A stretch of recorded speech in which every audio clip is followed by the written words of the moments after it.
जब जब हो ही धर्म के हानि, बाढ़ई अधम असुर अभिमानी, तब तब प्रभु धरी विविध शरीरा, हरहि कृपा निधि सज्जन पीरा।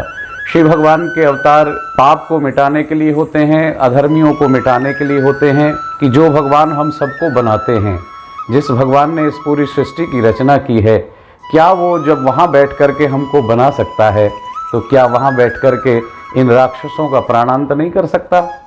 क्योंकि इन राक्षसों को भी भगवान ने ही तो बनाया है। भगवान के जो प्रेमी इस धराधाम पर हैं, जो भगवान को प्रेम करते हैं, भगवान को चाहते हैं, उनको प्रत्यक्ष रूप में दर्शन करना चाहते हैं, उनके लिए परमात्मा अवतरित होकर के इस धराधाम पर आ लिए। विष्णु पुराण के अनुसार भगवान के 10 अवतार हुए, वैसे 24 अवतार माने जाते हैं, परंतु श्री भगवान ने जो पहला अवतार लिया है वो है मत्स्य अवतार। तो हैग्रीव नाम का दैत्य था। हैग्रीव नाम का दैत्य जो है वो वेद पाठन करना चाहता था। तो भगवान ने विचार किया कि अब जब प्रलय होगा और प्रलय होने के बाद जब सृष्टि का पुनः रचना होगी और सृष्टि आगे बढ़ाई जाएगी, तो फिर इन वेदों को उनको कैसे दिया जाएगा। तो भगवान विष्णु ने स्वयं ही एक मछली का अवतार लिया। एक मनु नाम के राजा थे और वो मनु जो है भगवान के बहुत बड़े भक्त थे, भगवान की पूजा किया करते थे। मनु महाराज एक दिन पूजा कर रहे थे और पूजा कर भगवान को जल अर्पित करते थे। जैसे ही जल अर्पित करने लगे तो उनके अंजलि में एक छोटी सी मछली दिखाई दी और मछली बोलने लगी। मछली ने कहा कि राजा मेरी रक्षा करो, मेरी रक्षा करो, मैं बहुत छोटी हूँ, आप मुझे समुद्र में पुनः मत डालो। क्यों? क्योंकि इसमें बहुत बड़े बड़े जीव रहते हैं और अगर मैं यहाँ जाऊंगी तो ये सारे जीव मुझे खा जाएंगे। मनु ने इस बात को सुना और क्योंकि राजा का कर्तव्य होता है कि जो शरणागति आ जाता है उसकी रक्षा करना, तो राजा ने देखा कि छोटा सा जीव है मछली के रूप में, तो इसको कोई कष्ट ना हो, तो उसने उसकी रक्षा करने के लिए उस मछली को अपने कमंडल में डाल लिया। और कमंडल में डालने के बाद में महाराज ध्यान में मग्न हो गए। लेकिन जैसे ही ध्यान में मग्न हुए, इतनी देर में ही मछली ने फिर आवाज लगाई कि राजा मेरा इस कमंडल में दम घुट रहा है, मुझे किसी बड़े पात्र में डालो, अब मैं धीरे धीरे बड़ी हो रही हूँ। इतनी ही देर राजा ने एक बड़ा पात्र मंगवाया और बड़े पात्र में जल भर करके उस मछली को उस पात्र में डाल दिया। जब उस पात्र में उस मछली को डाला तो जैसे ही डाल करके घर से बाहर निकलना चाह आई उसी मछली की कि राजा मेरा शरीर बढ़ रहा है और मैं इसमें इस पात्र में भी नहीं रह सकती, कृपया करके मेरी रक्षा करो और कोई बड़ा पात्र लाओ। राजा ने और भी बड़ा पात्र ला करके उस मछली को उसमें डाल दिया, लेकिन धीरे धीरे उस मछली का जो शरीर है वो बढ़ता चला गया। इसके बाद राजा परेशान हो गया कि करूं तो क्या करूं, इस मछली की रक्षा कैसे करूं। फिर उस मछली को ले जा करके उसने नदी में डाल दिया, लेकिन नदी में भी उस मछली ने अपना आकार बढ़ा लिया और वो आकार इतना बड़ा हो गया कि पूरी नदी को घेर लिया। फिर राजा ने उसको उठा करके समुद्र में डाल दिया।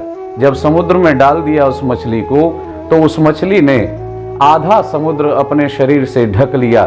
तो राजा ने विचार किया कि ये कैसी मछली है जो पल पल पर इसका शरीर बढ़ता चला जा रहा है।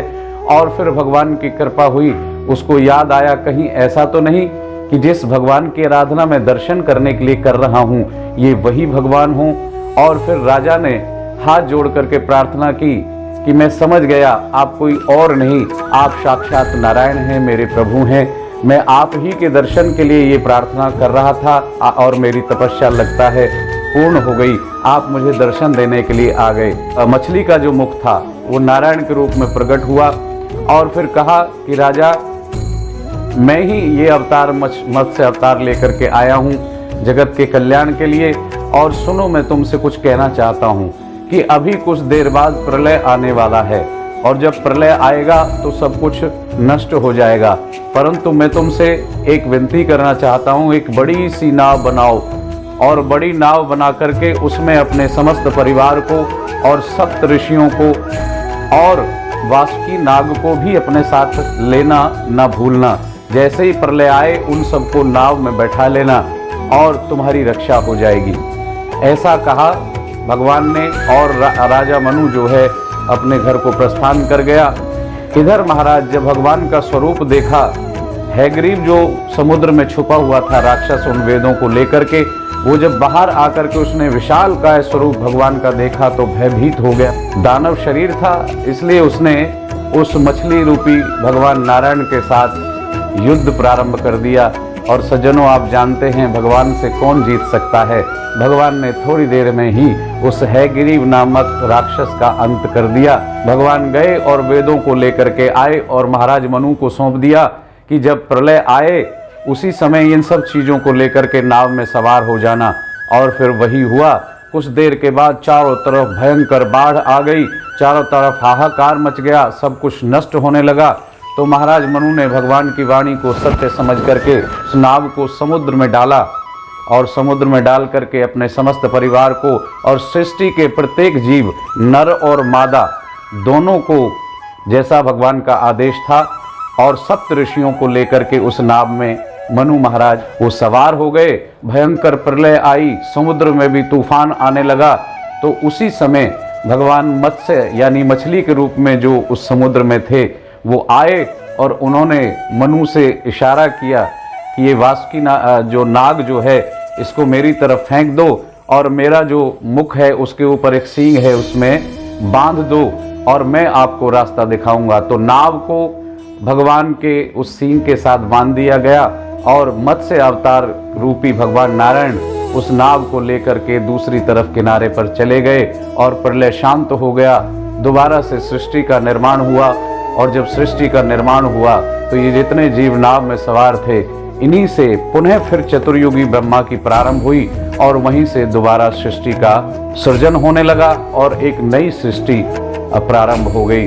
भगवान ने इस सृष्टि को आगे बढ़ाने के लिए ही ये मत्स्य अवतार लिया और वो मत्स्य अवतार लेकर के भगवान ने इस सृष्टि की रक्षा की और भगवान ने उन वेदों को, सृष्टि को आगे जीवन जीने के लिए वेदों को सौंप दिया और उन वेदों का प्रचार प्रसार महाराज मनु के द्वारा संपूर्ण सृष्टि में कराया गया। सज्जनों, हमें वेद अनुसार ही जीवन जीना चाहिए और ये जो वेद हैं ये हमारे लिए कानून है कि हमको कब क्या करना है और कैसे करना चाहिए। सनातन धर्म में यदि आपका जन्म हुआ है तो आपको भी इन नियमों का पालन करना चाहिए और इन नियमों का पालन करते हुए, भगवान का भजन करते हुए अपने इस जीवन को सुंदर और भगवान के योग्य बनाना चाहिए।